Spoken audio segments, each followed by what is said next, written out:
memberikan perlindungan semaksimal mungkin kepada anak, karena mandat Undang-Undang nomor 23 tahun 2002 tentang perlindungan anak itu adalah hak anak, perlindungan terhadap anak, dan menjamin masa depan anak adalah tanggung jawab bagi selain negara dan bangsa adalah kita semua.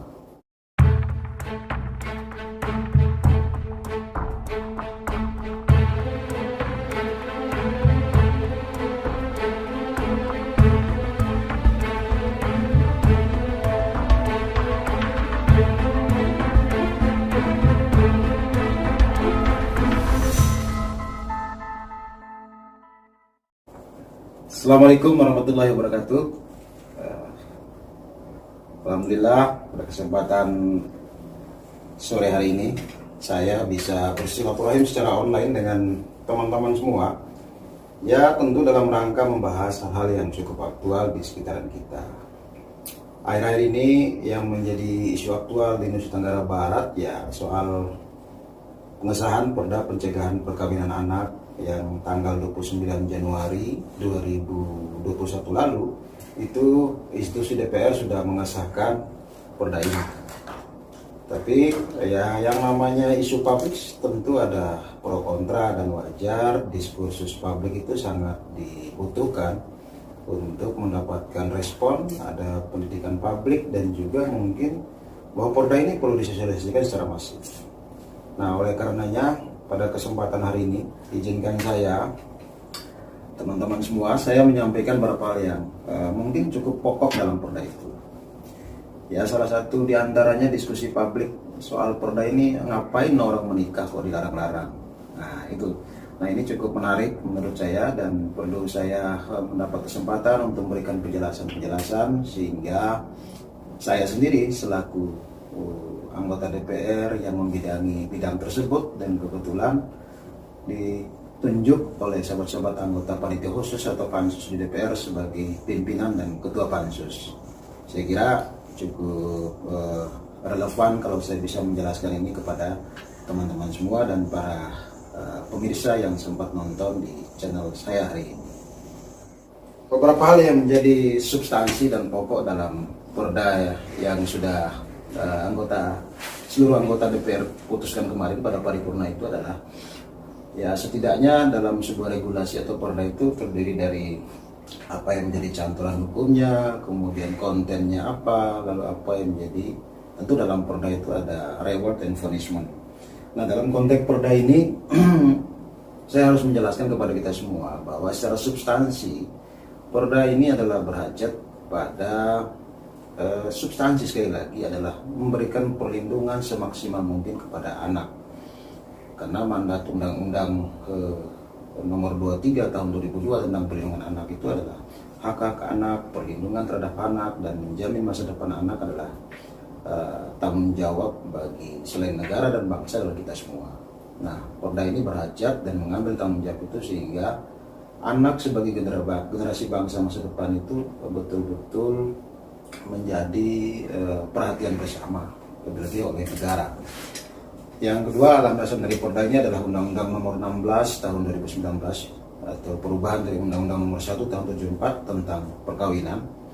Dulunya undang-undang ini adalah undang-undang yang sangat sakral. Nomor 74 ini tidak ada yang berani merubah.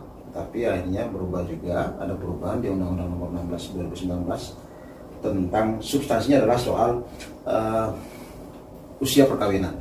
Kalau di Undang-Undang nomor 74 itu usia perkawinan di usia 16 tahun. Kalau di Undang-Undang 16 kemudian berubah menjadi 19 tahun. Kenapa ini menjadi ada perubahan? Tentu ada naskah akademik, pertimbangan-pertimbangan hukum, dan pertimbangan-pertimbangan ilmiah lainnya.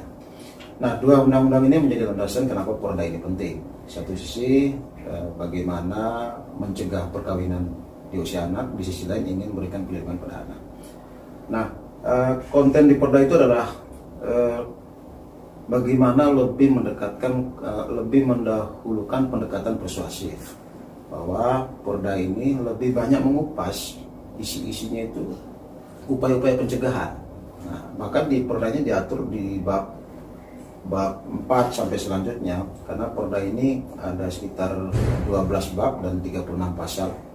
Keseluruhannya itu mengatur pencegahan secara preventif, tugas-tugas dari OPD atau dinas-dinas terkait, lalu ada kelembagaan yang disebut dengan Satgas.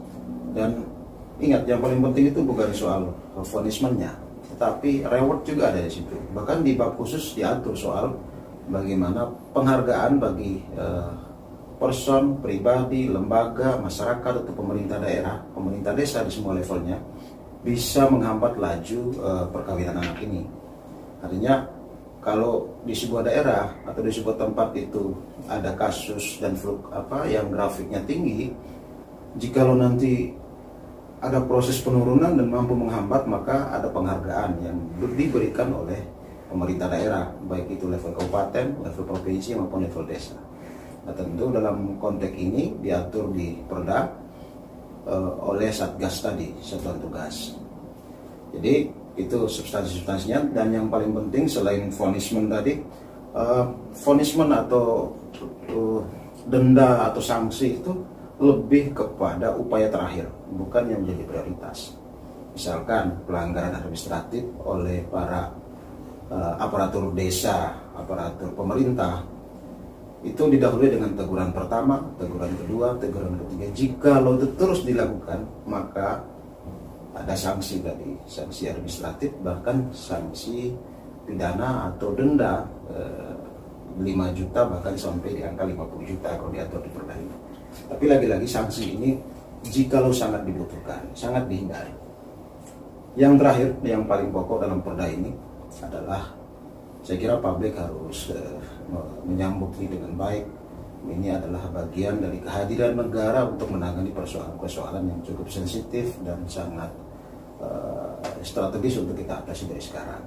Yaitu di Perda ini juga menghajatkan bahwa dalam penggalangan melakukan aktivitas pencegahan perkawinan anak ini, pemerintah daerah wajib mengalokasikan 1% dari total APBD. Jadi kalau ada 5,2 triliun APBD kita di Nusa Tenggara Barat, maka 52 miliar itu kewajiban pemerintah daerah untuk mengalokasikan anggaran di APBD untuk pencegahan perkawinan anak ini. Jadi hal ini menjadi sebenarnya sangat bagus, sangat baik untuk hajatan perlindungan anak dan menghambat laju perkawinan usia anak.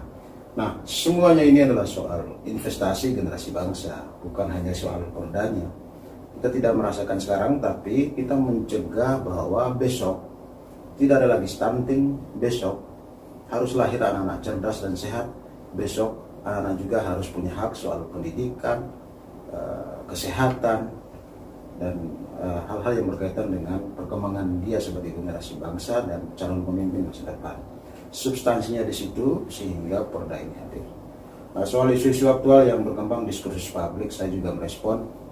Misalkan ini Perda kok tidak menghormati kearifan lokal. Justru di sini ditegaskan di pasal soal penanganan sanksi dan segala macam dengan mempertimbangkan kearifan lokal. Kalau ada awik-awik di sebuah daerah, di sebuah desa atau di sebuah tempat, maka Perda ini harus mengadaptasi, karena ada pasal-pasal itu yang menyatakan soal sanksi dan segala macam. Saya kira beberapa itu yang saya bisa jelaskan.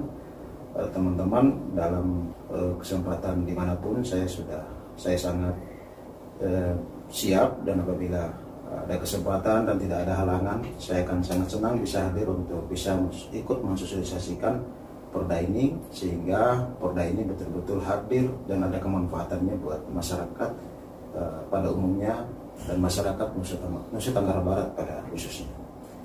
Saya kira demikian, terima kasih. Nah, semoga nanti di kesempatan yang lebih khusus saya akan dengan senang hati bisa menjelaskan poin-poin yang sangat spesifik sehingga bisa lebih dipahami, bisa lebih dimaknai bahwa Perda ini adalah betul-betul untuk kepentingan dan hajatan kepentingan masyarakat secara umum.